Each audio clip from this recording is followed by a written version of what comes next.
Bonjour à tous, bienvenue dans cette nouvelle vidéo sur ma petite chaîne d'apiculture.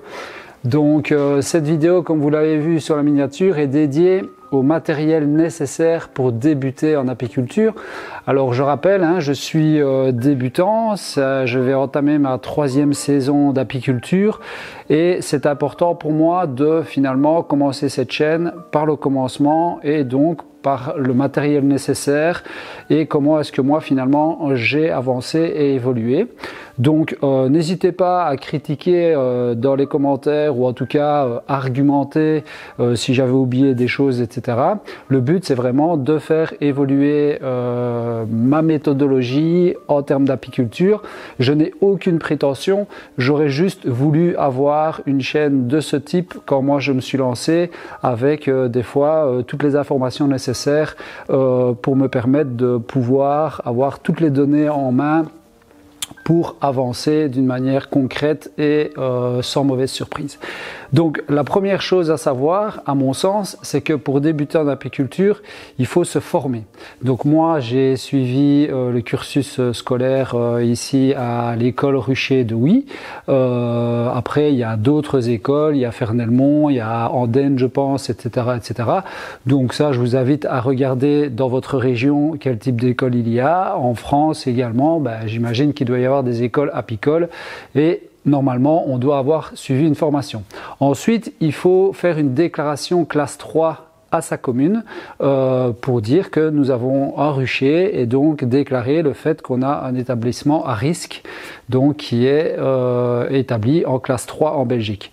Après, il y a une déclaration officielle à faire à l'AFSCA. Donc on doit déclarer son rucher à l'AFSCA, ce que j'ai fait évidemment en fonction que vous ayez une ou 25 ruches. Donc jusqu'à 25 ruches, l'inscription à l'AFSCA est non seulement obligatoire, mais elle est surtout gratuite. Donc il n'y a pas d'inquiétude à avoir là-dessus. Mais c'est des démarches qui sont importantes à faire en termes d'assurance et de problématiques aussi sanitaires si on avait des maladies obligatoires, enfin type obligatoire dans nos ruches comme par exemple la loque américaine, la loque européenne et d'autres maladies.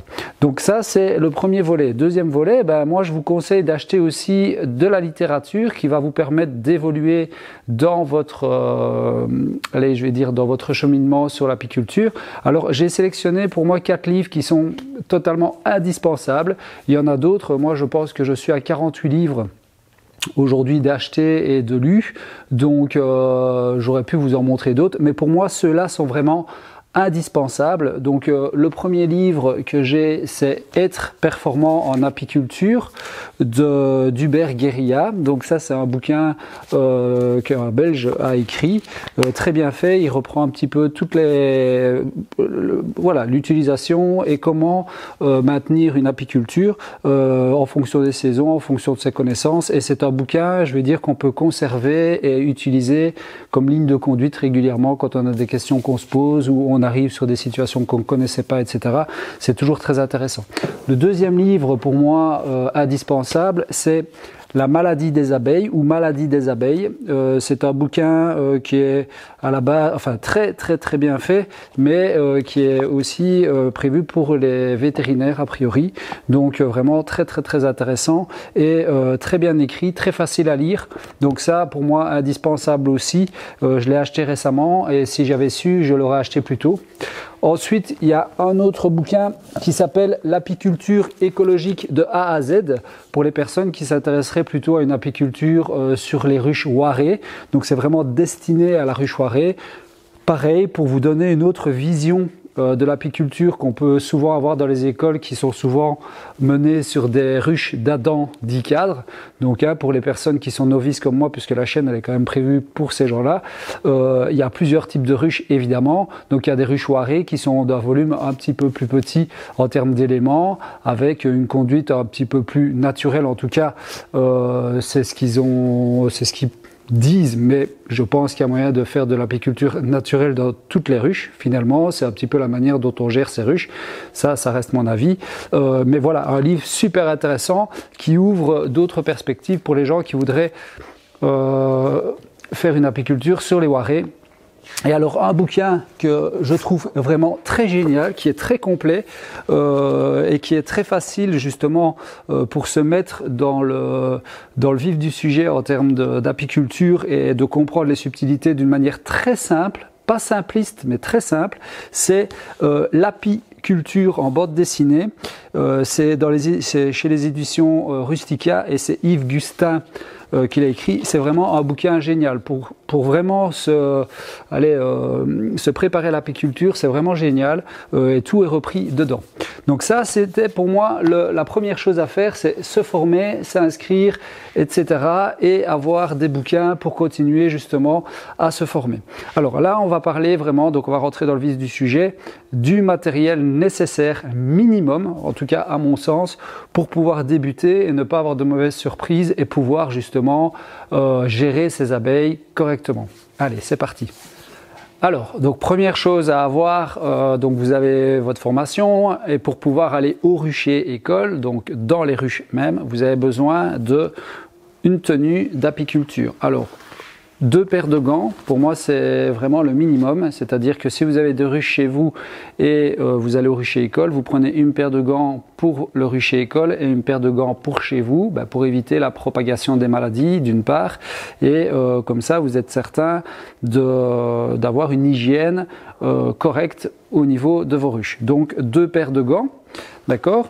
Alors on peut avoir 2 tenues, donc moi ici j'ai une tenue intégrale pour le rucher école, mais que je peux aussi utiliser chez moi.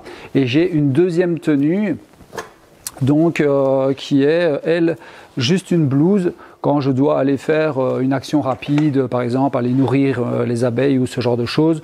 Plutôt que de mettre ma tenue complète, je mets juste ce blouson avec le voile. Il existe aussi également uniquement des voiles. Donc ça, c'est vraiment le minimum à avoir pour aller au rucher et pour se protéger. Ensuite, vous allez avoir besoin d'un enfumoir. Alors, il existe 36 modèles, voilà, avec différents prix. Alors, je ne vais pas parler de prix ici. Pourquoi? Parce que il existe un panel tellement énorme de boutiques d'apiculture que différents prix sont pratiqués. Donc, je vous laisse aller jeter un œil de votre côté sur, vous tapez sur Google magasin apicole et vous allez en avoir tout un paquet. Et donc avec différents prix, mais ici moi je vous parle surtout du matos dont vous avez besoin et non pas spécialement de prix. Donc un enfumoir, ensuite vous avez besoin d'un lève-cadre pour pouvoir justement manipuler vos cadres, etc., qu'on va voir après. Vous avez besoin d'une petite lampe à souder et d'un petit allumeur pour pouvoir justement faire fonctionner votre enfumoir. Donc l'enfumoir, ça je ferai une petite vidéo comment débuter ou allumer son enfumoir. Je vais vous montrer ma méthode, c'est certainement pas la meilleure, mais en tout cas voilà, c'est la mienne. Ensuite, donc là je parle pour chez vous, vous avez besoin d'un grattoir, vous avez besoin de marqueurs de couleur pour pouvoir marquer les reines ou marquer sur vos cadres ou sur les toits de vos ruches la couleur de la reine qui est actuelle dans vos ruches. Donc pour les personnes qui ne connaissent pas, les reines sont marquées en fonction de leur année de naissance et une couleur correspond à l'année de naissance, mais on y reviendra plus tard. Ensuite, on a besoin d'un abreuvoir. Alors ça, c'est très important. Bon, ici, c'est un abreuvoir à poules, mais il existe 36 000 modèles, plus gros, plus petits. C'était juste pour vous montrer l'exemple. Ça, c'est un que j'ai sur un plus petit rucher où j'ai 2 ruches, et donc ça convient très bien. Donc, parce que les abeilles ont besoin de boire, donc un abreuvoir. On a tendance à l'oublier. Donc moi, la première saison, je ne l'avais pas tout de suite quand j'ai eu mes ruches, et je me suis aperçu que mes abeilles allaient boire dans une source chez mes voisins. Donc c'est une petite source artificielle, et donc toutes mes abeilles se sont retrouvées chez mes voisins. Donc ça, très important pour débuter, avoir un abreuvoir. Ensuite, moi je me suis fait des petites fiches de visite. C'est une bêtise, mais pour débuter, je trouve que c'est très important, c'est d'avoir une petite fiche de visite dans laquelle vous allez pouvoir répertorier les tâches dans lesquelles vous allez et l'ordre dans lesquels vous allez visiter vos ruches. Comme ça, vous êtes sûr de ne rien oublier, comme par exemple d'abord regarder à la planche d'envol, comment est-ce qu'elle est, si elle est propre, sale, etc. Ouvrir en enfumant par le toit ou par la porte d'entrée, selon, certaines personnes font comme ils le souhaitent. Mais donc ça, je trouve ça intéressant d'avoir un petit carnet et d'avoir une fiche de suivi toujours avec soi. Donc bien préparer ça avant même d'avoir reçu ses abeilles. Donc ça, c'est pour moi quelque chose d'important et d'avoir comme matériel. Évidemment, un marqueur qui peut s'effacer. Donc moi, j'ai plastifié pour pouvoir écrire au marqueur dessus. Comme ça, je peux effacer et je peux refaire d'année en année. Et quand je prends mes fiches, après, je peux retourner sur l'ordinateur et marquer, par exemple, ce que j'ai observé ou autre. D'accord ? Ensuite, on a besoin de pièces particulières pour tenir ses rênes, etc. C'est pas indispensable, mais moi, je trouve que c'est quand même très pratique parce qu'il suffit que votre renne meure. Vous allez acheter une reine chez un apiculteur, vous allez devoir pouvoir introduire votre reine, donc vous allez avoir besoin de matériel nécessaire pour réintroduire votre reine. Donc ça, c'est du petit matériel qu'on a tendance à oublier ou à ne pas avoir et puis devoir aller acheter en urgence, etc. Donc important. Donc une pince pour prendre les rênes et un petit appareil pour pouvoir les marquer éventuellement ou les libérer dans la ruche. Ensuite, moi je suis allergique aux piqûres d'abeilles, donc j'ai un épipène, donc c'est une petite seringue d'adrénaline, d'accord, donc quand même assez important. Une petite brosse pour balayer les cadres des abeilles, donc aussi assez intéressant d'avoir. Et alors là, on va rentrer dans des choses qu'on a tendance à oublier, ou en tout cas qu'on ne nous parle pas spécialement tout de suite. C'est par exemple un petit appareil pour retendre les fils des cadres. Donc quand vous allez acheter votre ruche, vous allez avoir des cadres dedans dans lesquels vous allez devoir installer de la cire gaufrée. D'accord ? Donc ici, vous avez un cadre de cire gaufrée. Alors vous pouvez très bien faire des amorces, donc juste faire une amorce sur le dessus du cadre. Mais ici, en l'occurrence, c'est une feuille complète. Pour pouvoir mettre cette feuille de cire gaufrée, il faut que les fils, donc vous voyez les fils ici au milieu, c'est des fils en inox, donc on les voit ici sur ce cadre-ci. Des fois, comme celui-là, ils sont détendus. Donc vous devez avoir un petit appareil comme ceci qui permet de retendre les fils pour pouvoir mettre la cire gaufrée. Donc ça, c'est un petit appareil qu'on a tendance à oublier de dire. On parle des tenues, on parle des gants, mais voilà, l'abreuvoir, on a tendance à oublier, ce genre d'appareil, on a tendance à oublier. C'est des bêtises, mais c'est une dizaine, quinzaine d'euros, je ne sais pas, je ne me souviens pas des prix. Donc à prendre en compte, évidemment, dans le budget de départ pour débuter. Ensuite, vous avez la cire à acheter évidemment, parce que quand vous allez acheter un essaim d'abeilles, vous allez avoir 5, 6, 7 cadres pour certaines ruchettes que vous allez acheter. Mais si vous travaillez sur du dindon 10 cadres, vous allez avoir besoin de 3 cadres supplémentaires avec de la cire gaufrée. Pour débuter, vous n'en avez pas. Donc vous devez acheter de la cire gaufrée. Moi, je vous conseille d'acheter directement quelques kilos. Moi, je pense que j'ai acheté ici c'est 5 kilos pour 160 euros ou un peu plus, je ne me souviens plus. Mais comme ça, j'ai 40 feuilles ou 50 feuilles pour justement faire toute ma saison d'apiculture. Alors, il faut savoir que moi, au jour d'aujourd'hui, donc au moment où je vous parle, j'ai 10 ruches. Donc, j'en avais 14, j'en ai perdu 4 ici après l'hiver. Donc, voilà, je vais redébuter cette saison avec 10 ruches. D'accord ? Donc, voilà. Alors, les cadres. D'accord ? Et ensuite, vous allez avoir besoin d'un petit appareil pour pouvoir poser la cire sur les cadres. Donc ici, la cire, vous devez la faire fondre pour qu'elle vienne s'imbriquer, se souder dans les fils. Et donc, vous allez avoir besoin d'un petit appareil pour souder cette cire dessus. Pareil, c'est quelque chose qu'on a tendance à oublier. Alors, on peut récupérer des moteurs, enfin des anciens condensateurs de frigo. Enfin, c'est pas des condensateurs, c'est des moduleurs. Je ne sais plus comment est-ce qu'on dit. Enfin, bon, bref, je le noterai quelque part en dessous de la vidéo.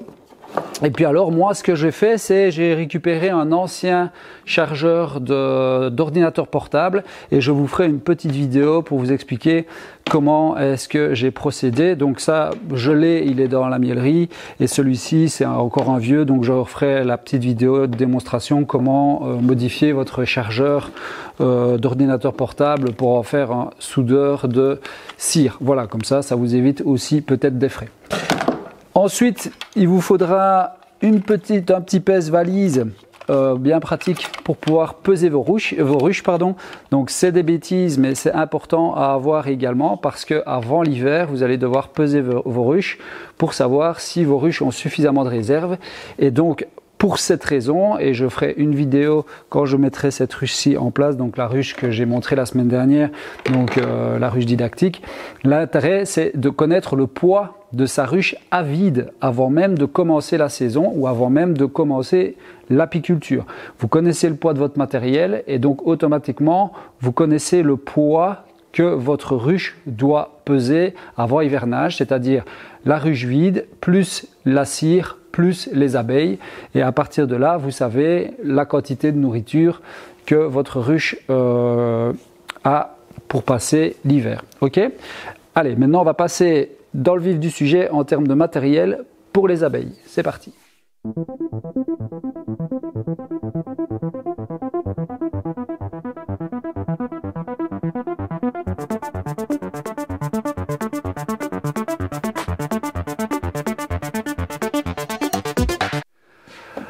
Alors voilà, donc on a le matériel pour bien débuter et puis vous allez recevoir votre premier essaim d'abeilles et donc il va falloir fatalement le mettre dans une ruche. Alors on va partir sur le cas où vous souhaitez une ruche dans le fond de votre jardin. Alors moi, mais c'est mon avis personnel, je considère que c'est une erreur de travailler avec une seule ruche parce que vous n'avez aucun point de repère, c'est-à-dire que si elle est malade, si elle est peu populeuse ou s'il y a une attitude un petit peu particulière, vous n'aurez aucun point de comparaison puisque vous n'avez qu'une ruche. Donc moi je vous conseillerais plutôt de partir sur 2 ou 3 ruches. Ça n'occasionne pas plus de travail d'avoir 3 ruches que d'avoir 2 ruches. Par contre, ça permet d'avoir quand même un sacré curseur en termes d'utilisation. Après, de l'apiculture, il y en a un petit peu de toutes sortes, c'est-à-dire qu'il y a des gens qui veulent laisser leur ruche dans le fond de leur jardin, et puis il y a des gens qui veulent faire de la production, etc., etc. Donc moi ici, je vais juste vous dire le matériel pour moi qui me semble nécessaire minimum pour pouvoir entretenir et maintenir vos abeilles en bonne santé correctement. Donc ici, on va considérer que vous avez une seule ruche, d'accord? Donc il suffit de doubler en fonction ou de multiplier en fonction du nombre de ruches que vous avez. Donc vous avez une ruche, d'accord? Vous avez besoin d'un plancher, d'une porte, la ruche à proprement dit, une hausse dans laquelle on va venir mettre les cadres de hausse, c'est là qu'on va récolter le miel. Ensuite, vous allez avoir besoin de 2 hausses supplémentaires. Pourquoi? Parce que si jamais votre hausse est remplie et que ça continue à mieller, donc c'est-à-dire qu'il y a toujours des rentrées de nectar, etc., il faut que les abeilles puissent continuer à remplir. Donc vous avez besoin d'une ruche et minimum, à mon sens, 3 hausses par ruche. Il faut éviter d'essayer de mélanger ces hausses avec d'autres ruches, donc 3 hausses par ruche. Ok? Le couvre-cadre, un toit, d'accord? Et ensuite un deuxième corps de ruche pour justement pouvoir le remplacer après 2 ou 3 ans pour pouvoir renettoyer votre ruche, remettre vos abeilles dans un deuxième corps de ruche et ensuite pouvoir repartir correctement. Donc si vous avez une seule ruche, il vous faut au moins un deuxième corps de ruche avec votre ruche pour pouvoir faire le changement. D'accord? Donc deuxième corps de ruche, vous avez donc le toit, comme je disais. Ensuite, vous avez besoin également d'un nourrisseur, d'accord, pour votre ruche. Ok, ça c'est aussi le genre de choses qu'on a tendance à oublier, mais c'est important. Après, il existe des couvre-cadres nourrisseurs, d'accord, plastique, ça c'est chacun son choix, mais en tout cas, vous avez besoin d'un nourrisseur dans tous les cas. Ensuite, le couvre-cadre, comme je disais, moi j'ai fait des couvre-cadres en plexi et pour les débutants, sincèrement, je le conseille parce que ça permet par exemple, après l'hivernage ou avant l'hivernage, quand les températures sont trop basses, de voir l'état de votre colonie, de voir la taille de la colonie sans devoir l'ouvrir et donc sans devoir refroidir l'intérieur de la ruche. Donc 3 hausses, comme je disais, donc une hausse comme ceci, dans laquelle on vient mettre les cadres dans lesquels on va récupérer notre miel, d'accord ? Ok, donc vous avez besoin de 9 ou 10 cadres en fonction de, donc moi je travaille avec des hausses 9 cadres et des ruches d'Ador 10 cadres, donc 3 hausses. Ensuite, une grille à reine, donc pour empêcher la reine de monter dans les hausses et de pondre dans les hausses qui va contenir le miel qui sera consommé, donc ça c'est très important à avoir. On a besoin aussi d'un chasse-abeilles que j'ai là mais que j'ai oublié de sortir justement pour permettre aux abeilles de redescendre dans la ruche quand on va récolter le miel. Donc, mais ça ne coûte pas grand chose, c'est une histoire de d'1 euro ou 2 euros, d'accord? Et puis le corps de ruche à proprement dit avec un plancher. Vous aurez besoin d'un deuxième plancher parce que là, après chaque hiver au printemps, on essaye pour l'hygiène de nouveau de la ruche, de changer le plancher. Donc vous avez une ruche, d'office, vous avez besoin d'un deuxième corps de ruche et d'un deuxième plancher avec une deuxième porte. Comme ça, vous pouvez renettoyer et désaffecter aussi la porte. Ok? Donc ça, les vidéos de nettoyage, désaffection, j'essaierai de faire voilà, au fur et à mesure de la chaîne. Ensuite, sous le plancher, vous aurez besoin d'un fond, d'accord? Moi ici j'ai le fond qui va avec le plancher aéré, mais vous pouvez très bien le faire vous-même avec une plaque de contreplaqué et mettre un papier ou du gras dessus. Ça c'est pour faire les comptages varroa, donc ceux qui sont déjà un petit peu plus évolués dans l'apiculture savent que il y a la varroase, donc qui est un acarien qui attaque l'abeille. Donc à certaines périodes on doit traiter et vérifier le nombre de varroa qui affecte la ruche, d'accord, en tout cas qui tombe. Donc on a besoin d'un plancher, donc pour une ruche avec un vous avez assez puisque lui vous allez le renettoyer, et ensuite une partition. Donc les partitions c'est pour permettre de réduire la taille de la ruche avant hivernage. Donc quand on hiverne sur 7 cadres par exemple, on a 7 cadres et on met une partition pour réduire la taille de la ruche et garder la grappe au chaud, d'accord? Donc ça, c'est pour la ruche à proprement dit. À ça, il faut encore ajouter une ruchette et une haussette de ruchette. Pourquoi? Parce que si vous avez un essaimage, vous devez pouvoir aller récupérer votre essaim et pouvoir le remettre quelque part. Donc dans un premier temps, vous allez pouvoir le remettre dans cette ruchette. Et puis si vous voulez augmenter votre cheptel, vous allez pouvoir racheter une deuxième ruche complète. Alors dans ce cas-là, avec de nouveau un deuxième corps de ruche qui ira avec la ruchette, etc. Donc il faut vraiment multiplier, sinon à un moment donné, vous allez vous retrouver avec des abeilles qui ont peut-être essaimé, que vous ne saurez pas récupérer et que vous ne saurez que faire. Donc c'est important d'avoir tout ce matériel-là. Ça paraît beaucoup, mais moi la première année, je vous assure que j'ai eu des petites surprises où j'ai dû vite courir aller acheter une ruchette pour une raison ou pour une autre, parce que voilà, j'ai voulu agrandir, etc. Donc ça pour moi c'est vraiment le minimum à avoir, d'accord? Alors une fois qu'on en est là, donc on a notre ruche, etc. Il faut encore acheter des produits, mais ça c'est mon point de vue. Je sais qu'il y a des gens qui ne veulent pas traiter leurs abeilles, etc. Moi je respecte ça, moi je vous dis juste ce dont moi je pense qu'il faut avoir au minimum. Donc ça c'est du Varromed, c'est le produit qui est considéré aujourd'hui on va dire comme le plus naturel pour traiter ces abeilles. Et puis après il y a de l'Apivar. Il y a d'autres produits, il y a l'acide oxalique, etc. Mais donc il faut compter ça aussi dans le budget. C'est pas spécialement bon marché, donc c'est important de savoir qu'il faut aussi traiter ces abeilles et qu'il faut compter ce type de produit dans le budget de base. D'accord? Là, on est arrivé vraiment en termes d'utilisation et de production. Après, il va falloir récolter le miel. D'accord? Alors pour récolter le miel, là vous allez avoir besoin aussi d'un matériel un petit peu particulier, et celui qu'on a tendance quand même à oublier aussi, c'est le réfractomètre. Alors le réfractomètre, c'est un petit appareil qui vous permet de mesurer le taux d'humidité du miel. D'accord? Donc avec ce petit appareil, vous venez mettre du miel ici sur la partie, vous fermez, vous jetez un œil et vous devez être en dessous de 20% de taux d'humidité et idéalement 18% de taux d'humidité du miel pour qu'il puisse être mis en pot. D'accord? Donc ça c'est un appareil à acheter qu'on a tendance de nouveau à oublier de citer, mais c'est très important. Une petite balance qu'on peut avoir évidemment dans la cuisine. Moi j'ai acheté vraiment du matériel bien spécifique pour les abeilles, comme ça je ne mélange pas parce que ça se salit très vite avec la propolis, la cire, etc. C'est des choses qui sont quand même assez salissantes, donc j'ai acheté vraiment du matériel dédié, mais on peut évidemment le faire avec ses appareils à soi. Pour extraire le miel, vous avez besoin soit d'une presse à miel, donc en Belgique on est obligé de travailler avec des ustensiles en inox, d'accord, surtout si c'est destiné à la revente. Donc moi j'ai une presse à miel inox et j'ai un extracteur. Donc ça je mettrai une photo ou l'autre pour que vous montriez parce que j'allais pas remonter mon extracteur et ma presse ici dans l'atelier. Mais donc il vous faut un extracteur, presse à miel. Il vous faudra aussi un maturateur ou un seau, seau plastique ou seau inox pour récolter votre miel. Et puis alors après ça, vous allez avoir besoin aussi de matériel pour pouvoir refondre votre cire et éventuellement, si vous voulez faire vos feuilles de cire gaufrées vous-même, un gaufrier à cire. Alors pour fondre ces cires, etc., il existe évidemment des fondeuses de cire. C'est pas nécessaire d'acheter ce matériel-là, même si à mon avis c'est pratique. Et moi je vais sans doute faire l'investissement cette année. Et puis alors, donc il y a possibilité de le faire dans des tonneaux métalliques, etc.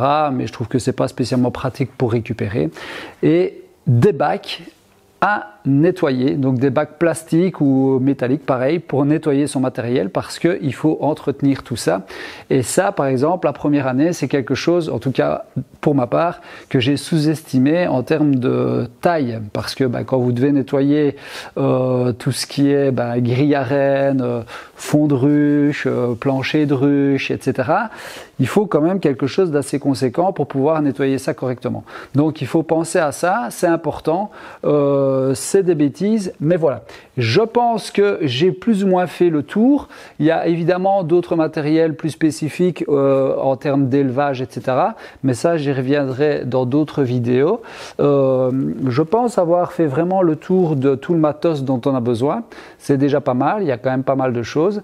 Je vous laisse là pour aujourd'hui et puis je reviens vers vous avec des vidéos certainement plus vers le rucher, donc vraiment dans les abeilles dans ce cas. Cet après-midi, je vais sans doute aller jeter un petit coup d'œil parce qu'ils annoncent vraiment une très très belle journée. Je vais y jeter un œil en vitesse, ça ne sera pas vraiment la visite de printemps, mais en tout cas, ça sera une visite assez accélérée pour me rendre compte un petit peu de l'état des colonies après l'hivernage. Et puis moi, je vous dis à bientôt pour de nouvelles aventures. Salut, salut!